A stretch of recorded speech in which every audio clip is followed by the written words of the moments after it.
Hi, Caitlin. I can see a lot of care is going into laying out features in this portrait drawing.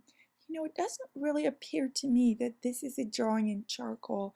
And one of the benefits in drawing with charcoal is that it's really easy to map out large areas of value. In fact, one reason why a lot of people are uncomfortable using charcoal at first is because they're accustomed to drawing with line, and with charcoal you really need to draw with shapes of value.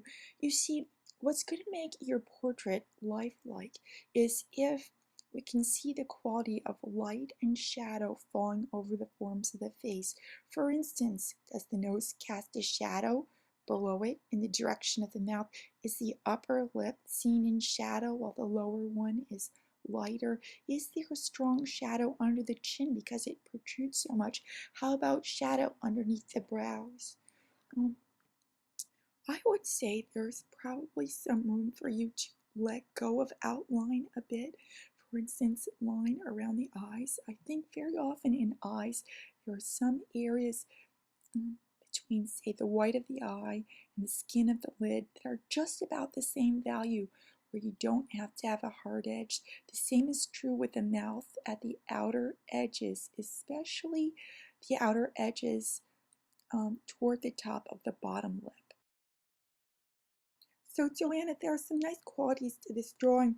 All in all, it's not a very good presentation, though, with the water spills and the crooked scan, huh? Um, It looks to me like you used charcoal here, and there are some good qualities. I like the tip of the nose, for instance, um, and I'm interested in the way you're beginning to work with mouth. There's clearly shadow on one side of the face, but I'd like you to let go of line more and let this sort of drawing be a more developed drawing. I would encourage you to use a larger piece of paper and to also try charcoal paper, which is just about like magic when you're working with charcoal. What a fine drawing here, your preparatory drawing for the final project. This is almost of the quality of the final project itself. A couple of things. Could the soil inside the pot be darker? Does the pot cast a shadow onto the top of the chest of drawers? Is there some value for what are the leaves or the flowers on this plant? And does the chest of drawers cast a shadow to its right or left at all? Very nice job showing this niche-like area in the room with the low ceiling over the window.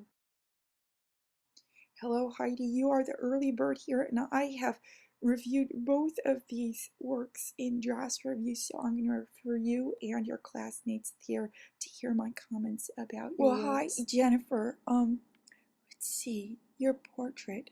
You're showing a lot of hair here, and I have the feeling that you drew the hair early on, and my recommendation to you would be to work with the form of the head and even to pull back the hair early on in the drawing and make sure that the features are sitting in a good position on the head, and to understand the rise of the cheekbones, the hollows of the eye sockets, the shadow that occurs underneath your lower lip, the shadow that your nose casts in the direction of your mouth.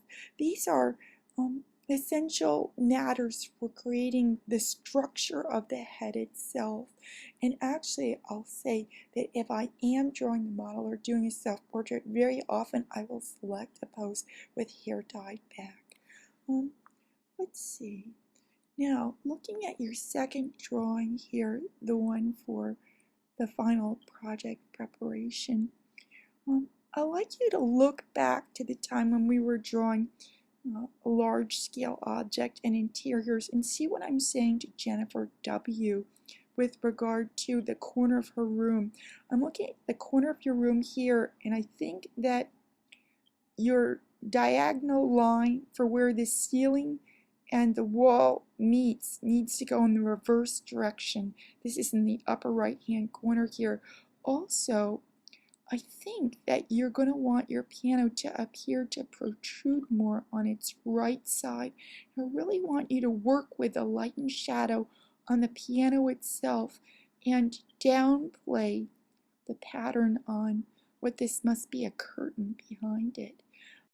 Jennifer W., this is an excellent job of developing the portrait. I added the draft face here because I think that that's especially strong. And as a newbie to working with portraiture, um, it may be that your treatment of the hair could use some work, and perhaps the hair actually detracts a little bit from the final. I want you to see the hair as a mass with areas of light and shadow. So what I do is draw the shape of the hair itself, and then identify about 5 areas of either light and shadow and apply value to those. And only after you do that should you incorporate some texture. But I don't think incorporating texture everywhere on the hair is advantageous because, as you know, sometimes, depending upon how we focus on something, things will just go to a blur, right? So if you're insisting you draw every hair on your head, it's almost distracting. It distracts us from looking at the face itself. I'd like you to work more so on collars. A crew neck collar is an excellent indicator of the structure of the neck and the shoulders, but here I think you're using more of a symbol system to portray that versus relying on what you actually do see. And there are some places where you could let up online. For instance, is there a strong outline around the color of the iris? I think generally it's a value that kind of quits at the edge of that circle, and be ready to see shadow on the whites of the eyes because the eyes are set back into hollows underneath the brows and therefore they're shaded. Well, I can see what you're talking about with your concern over the perspective for your sofa. I think really the key here is to be working with the values, and you're going to be able to show the foreshortened seat of the sofa more successfully. Right now you've got a strong outline, and that's kind of foiling the sense of 3D. I will say that I really do hope you'll be drawing this work on a large scale, and I would encourage you to work with charcoal. Just looking at this, I'm wondering about this side table. You know, I can't pinpoint any one thing that looks odd about it, but it seems like there might be room to adjust the perspective, or maybe it's the right front leg that's not perfectly straight.